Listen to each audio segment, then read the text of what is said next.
மச்சான் செம டயர்டா இருக்கு, நாங்க தூங்குறோம். நீ அண்ணன் பேச்சு கொடுத்துட்டே வாடா, தூங்கிட போறாரு. என்ன புது வண்டியா? தம்பி வண்டி வெளிய பார்த்தாலே தெரியுது 10-15 சொட்டாக்குது. புது வண்டியான்னு கேக்குறேன்.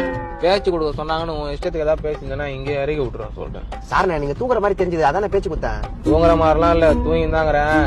அந்த ஏசி 2 பாயிண்ட் ஏத்தி விடு, அப்படியே பெட்ஷீட் இருந்தா போத்தி விடு.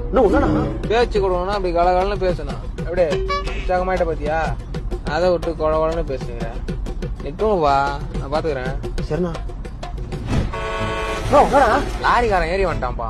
நீ தானே ஆப்போசிட் ரோட்ல போயிட்டு லாரிக்காரன் வந்துட்டான்றா? ஐயோ ஆமாப்பா. என்னண்ணா அசால்ட்டா ஓட்டுற? இன்னும் வாழ்க்கையில எதுவுமே பாக்குறேண்ணா. இப்பதானே ஃபர்ஸ்ட் ட்ரிப்பே போய்க்கிறோம். கொஞ்சம் முழுசா வீட்டுக்கு கொண்டு போய் சேர்த்துருண்ணா. நான் நல்லா தூங்கல, கண்ணு சொருவுதுண்ணா. என்னப்பா கண்ணு சொருவ போகுதுன்ற? கொஞ்ச நேரத்துல வண்டியே சொருவ போகுது. என்னண்ணா சும்மா கலகலன்னு இருக்கணும்னு பேசணும்பா. நீ தூங்கு தூங்கு தூங்கு. சொன்ன மாதிரி வண்டி எடுத்து போய் விட்டியானா? எல்லாரும் சுத்தமா? தம்பி சாவலாம் இல்லப்பா. தூக்கம் வருதுன்னு பாட்டு போட்டா எஃப்எம்ல எந்த பாட்டு வருதுப்பா? தூக்கம் வருதுன்னா ஒரு அரை மணி நேரம் வண்டியை எடுத்துட்டு தூங்கிட்டாவது ஓட்டியா. லேட்டா போனா கூட பரவாயில்ல, ஒரு ஏடியா போயிட போறோம். தம்பி நாளைக்கு காலைல ஒரு சவாரி இதுப்பா. லேட்டா போனா ஓனரை திட்டுவான். நீ வாங்குவியா? நான் ஏன் நீ ஒரு டீ காப்பி அது குடிச்சிட்டு ஓடியா? தம்பி காப்பி குடிச்சா அண்ணனுக்கு கக்கா வரும்பா. அதுக்கு ஒரு 3/4 ஆகும்.